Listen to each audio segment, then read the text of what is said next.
Hello everyone, this is Basil Muhammad, a public health teaching assistant and a US member. Today we're gonna talk about ischemic heart disease. The main principle behind ischemic heart disease is the imbalance between oxygen supply and oxygen demand to myocardial muscle. As we can see, there are many different causes, but the most high-yield ones are coronary atherosclerosis and vasospasm. Let's talk about both of them. Atherosclerosis starts with endothelial tear or dysfunction due to hypertension, smoking, or hyperglycemia, or any other risk factor. This endothelial tear exposes the intima of blood vessel to blood flow, allowing monocytes and LDL to enter the intima, forming foam cells and fatty streak. Then, smooth muscles migrate from the media to the intima, forming the fibrous plaque and fibrous cap. Let's proceed.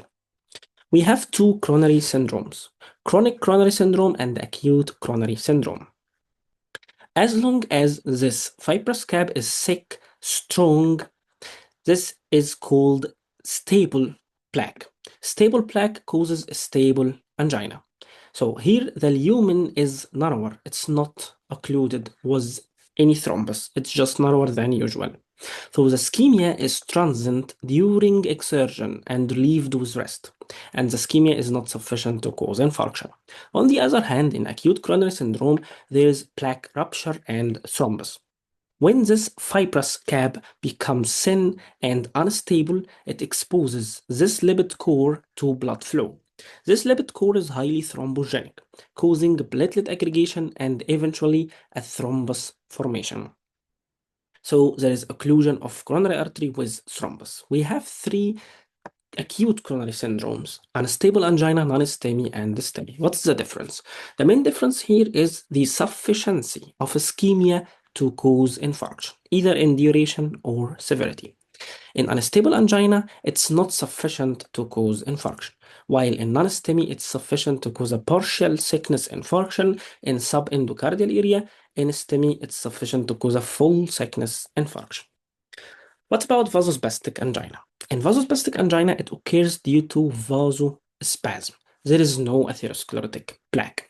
So it happens in young patients due to illicit drugs like cocaine, alcohol, and so on, but the most important one is smoking.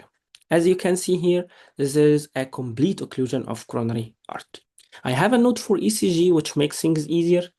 ST depression usually occurs in incomplete coronary artery occlusion, like in stable angina, unstable angina, and non-STEMI, while ST elevation occurs with complete coronary artery occlusion, as in STEMI and vasospastic angina. Let's summarize this lecture in 5 points. In a stable angina, the patient will present with pain with exertion, relieved by rest, with ST depression, and negative troponin for sure. In unstable angina and non-STEMI, it is the same exact presentation. Resting pain, ST depression, or T-wave inversion, but in unstable angina, there is no myocyte necrosis, so the troponin is negative, while in non-STEMI, the troponin is positive as there is infarction. It's called non-STEMI, MI, myocardial infarction. In STEMI, it's resting pain due to complete occlusion causing full thickness infarction. There is ST elevation due to complete occlusion of coronary artery, or maybe there is new left bundle branch block, and for sure the troponin will be positive. There is also a Q wave due to scar tissue formed after infarction. In variant angina, you will find ST elevation and also a resting pain. But here, the ST elevation is transient, only during the attack. Outside the attack, there is no ST changes.